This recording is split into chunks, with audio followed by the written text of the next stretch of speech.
नमस्कार दोस्तों, आज हम आपको माँ दुर्गा की अनमोल कथा बताएंगे।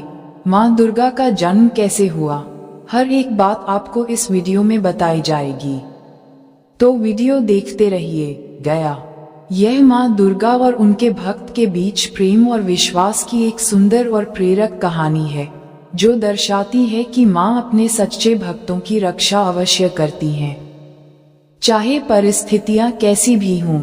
माँ दुर्गा और एक सच्चे भक्त की कहानी। बहुत समय पहले एक छोटे से गांव में एक गरीब लेकिन अत्यंत श्रद्धालु व्यक्ति रहता था।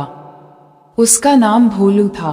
भोलू अनपढ़ था, उसके पास पैसे नहीं थे, लेकिन उसका हृदय माँ दुर्गा के प्रति अपार प्रेम और श्रद्धा से भरा था। वह रोज सुबह उठकर माँ दुर्गा की मूर्ति के सामने दिया जलाता, फूल चढ़ाता और सच्चे मन से प्रार्थना करता। उसका कोई बड़ा मंदिर नहीं था, लेकिन उसने एक छोटे से नीम के पेड़ के नीचे माँ दुर्गा की एक छोटी सी मूर्ति स्थापित कर रखी थी। भोलू का मानना था कि माँ उसकी हर बात सुनती हैं। लोग उसकी पूजा पर हंसते थे, कहते थे, तुम इतने गरीब हो, माँ तुम्हें क्या दे पाएगी। लेकिन भोलू शांत रहा और मुस्कुराते हुए बोला, माँ मेरे साथ हैं, यही सबसे बड़ा धन है। एक दिन गांव में भयंकर अकाल पड़ा। खेत सूख गए, जल स्रोत सूख गए और लोग गांव छोड़कर जाने लगे।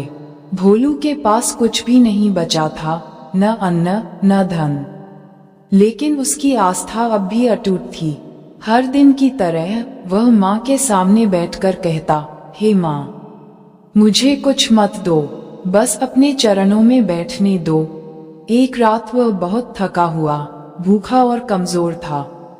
माँ दुर्गा उसके स्वप्न में आईं, अत्यंत सुंदर रूप में। उन्होंने भोलू से कहा, बेटा, तुमने मुझसे कभी कुछ नहीं मांगा, केवल प्रेम दिया।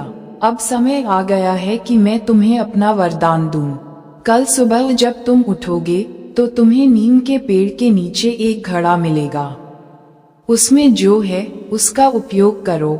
सुबह जब भोलू उठा तो उसने देखा कि नीम के पेड़ के नीचे सचमुच एक चमकता हुआ सोने का घड़ा रखा था। वह अन्न, धन और कीमती वस्तुओं से भरा था, लेकिन भोलू ने सबसे पहले घड़ा उठाकर माँ के चरणों में रख दिया और कहा, हे माँ, ये सब आपका है, मैं तो बस आपका सेवक हूँ। भोलू ने उस पैसे का इस्तेमाल पूरे गांव के लिए किया। सभी को खाना, पानी और दूसरी जरूरी चीजें मिलने लगीं। गांव के लोग, जो कभी भोलू की भक्ति पर हंसते थे, अब उसकी भक्ति और माँ के चमत्कार से प्रेरित होने लगे। सीख: इस कहानी से हमें ये सीख मिलती है कि माँ दुर्गा अपने सच्चे भक्तों की परीक्षा जरूर लेती हैं, लेकिन उन्हें कभी अकेला नहीं छोड़ती।